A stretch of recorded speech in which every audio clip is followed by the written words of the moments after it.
પાલીતાણામાં કાલભૈરવ જન્મ જયંતિ લઈ વિવિધ ધાર્મિક કાર્યક્રમનું આયોજન કરાયું. કાલભૈરવ મંદિર ખાતે ધ્વજારોહણ, શૃંગાર દર્શન, મહાઆરતી અને મહાયજ્ઞનું આયોજન કરાયું. ભાવનગર જિલ્લાના પાલીતાણા ખાતે આવેલ વિશ્વવિખ્યાત ભૈરવનાથ મંદિર કાળભૈરવ જન્મ જયંતિની ભવ્ય ઉજવણી કરવામાં આવી. પાલીતાણા ખાતે આવેલ કાલભૈરવ મંદિર આમ તો ભારતમાં પ્રથમ સ્થાન ગણવામાં આવે છે, કારણ કે ભારતમાં કાલભૈરવ દાદાના મુખ્ય 3 મંદિર આવેલા છે, જેમાં કાશીની અંદર આવેલ દાદાનું કપાલ મોચન મંદિર, બીજું સ્થાન ઉજ્જૈનમાં આવેલું છે અને ત્રીજું સ્થાન તે પાલીતાણા ખાતે કાલભૈરવ મંદિર આવેલું છે. તે લોકોની માન્યતા મુજબ ગણવામાં આવે છે. કાલભૈરવ દાદાની પ્રતિમા ત્યાં આમ તો પૂરા સ્વરૂપમાં છે અને એક જ પથ્થરમાંથી બનાવવામાં આવેલી છે.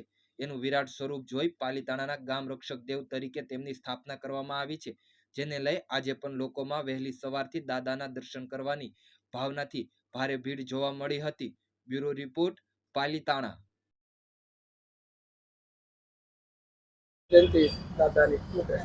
આજે વિષ્ણુરવ યશ ભૈરવ આશરે 18 લાખ વર્ષ પહેલાં સતયુગમાં કાલભૈરવ ભગવાન શિવના જટામાંથી ક્રોધાગ્નિમાંથી પ્રગટ થયા છે.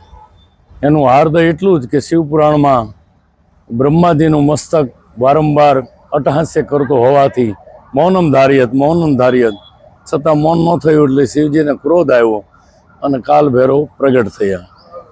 પ્રથમ સ્થાન બનારસમાં કાશીની અંદર કાલભૈરવ છે.